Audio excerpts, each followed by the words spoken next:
అదే RTV app వార్తల్ని క్షణాల్లో చదివే అవకాశం ఉంటుంది. ఒక న్యూస్ పేపర్, ఒక టెలివిజన్ ఛానల్ మీ చేతుల్లో ఎప్పుడూ ఉంటాయి. వైఎస్ఆర్సీపీ నాయకుడు పోసాని కృష్ణమూర్తి గారు మా అధినేత పవన్ కళ్యాణ్ గారి మీద, చంద్రబాబు నాయుడు గారి మీద, నారా లోకేష్ గారి మీద వ్యక్తిగతంగా ఆరోపణలు చేయడం జరిగింది. అలాగే వాళ్ళ కుటుంబాన్ని కూడా ఇష్టానుసారంగా సభ్య సమాజం తల దించుకునే విధంగా కొన్ని వ్యాఖ్యలు చేయడం జరిగింది. ఆ వ్యాఖ్యలకు మేము మా మనోభావాలు దెబ్బతినడం వల్ల ఆదోని పట్టణంలో 3వ పోలీస్ స్టేషన్లో వారి మీద 2024 11వ నెల 14వ తారీఖున అతని మీద కంప్లైంట్ చేయడం జరిగింది. అప్పుడు సిఐ వారి మీద కంప్లైంట్ తీసుకొని ఎఫ్ఐఆర్ చేయడం జరిగింది.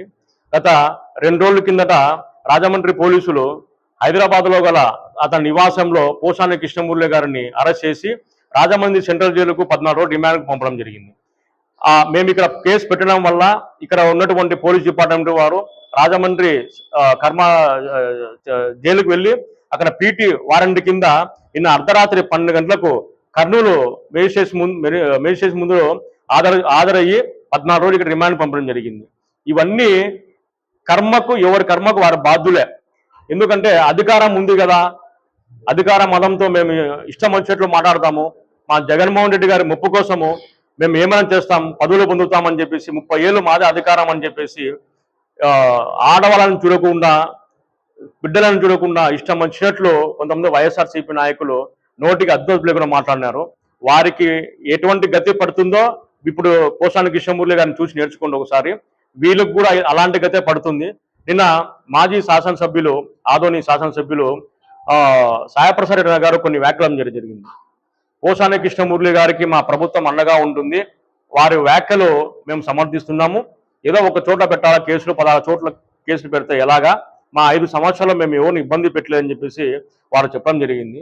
సార్, 5 సంవత్సరాలు జనసేన పార్టీని మీ ఆదోన్లో ఉన్నటువంటి వైఎస్ఆర్సీపీ నాయకులు ఎంతమంది ఎన్ని రకాలుగా ఇబ్బంది పెట్టినారు, అన్ని రకాల ఇబ్బంది పెట్టినారు, మీ దృష్టికి రాలేదేమో.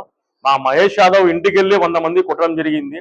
తర్వాత మా విజయ్ని కూడా, ఒక ల్యాబ్లో పనిచేసే అబ్బాయిని కూడా మీరు వెళ్ళి దాడి చేయడం జరిగింది. ఒక ఆటో అబ్బాయిని రోడ్లు సరిగ్గా లేవని చెప్పి ఇంటికి పిలిపించి కొట్టించారు మీరు. ఇవన్నీ మీ 5 ఏళ్లలో మీ వైఎస్ఆర్సీపీ నాయకులు చేసినటువంటి ఈ పనులు ఇవన్నీ మీ దృష్టికి రాలేదా అని చెప్పి నేను అడుగుతున్నాను.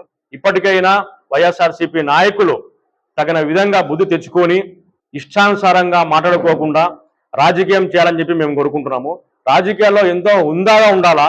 ఇలాంటి వ్యక్తిగత ఆరోపణలు చేయడం వల్ల ఇలాంటి గతే పడుతుందని చెప్పేసి నేను వాళ్ళకి మరొకసారి హెచ్చరిస్తున్నాను. మరిన్ని వీడియోస్ కోసం ఛానల్ ని సబ్స్క్రైబ్ చేయండి. లేటెస్ట్ అప్డేట్స్ కోసం వాట్సాప్ ఛానల్ ని ఫాలో చేయండి.